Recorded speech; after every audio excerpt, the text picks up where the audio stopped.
auziperatuak izango diren euskal herritarrei. Era berean, elkartasuna adierazi nahi diogu atzo Iruñean atxilotua izan zen gazteari, eta bigarrenez, Espainiako estatuari, Espainiako agintariei esan nahi diegu bake eta normalizazio prozesu baten gaudela.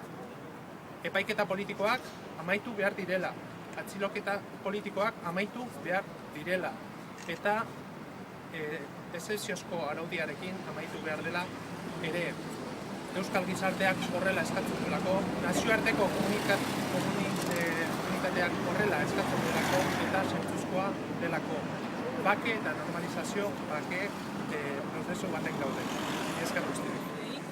Auziperatu gisa deklarazio adierazpen batzuk egin ditugu, eta esatea gaurkoan ere Euskal Herriaren historian beste kapitulo berriz bat idatziko dela, 40 gazte aurkezten gara gaur, 40 gazte ditu gaituzte hona epaiketa politiko baterako.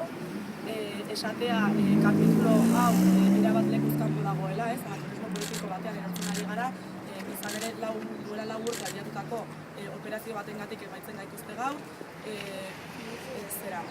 ziklo politikoa erabat aldatu da, egoera politikoa erabat aldatu da, eta zentzu honetan Euskal Herrian jendartearen gehiengo handi batek, gatazkaren konponbidean urratsak emateko apustu eta gogoa daukanean, Estatu Espainola oraindikan ez da gauza konponbide egokiak emateko edo aurrera pauso egokiak emateko, Eta hori dela eta deitzen gaitu gu guztiok hemen epaituak izateko.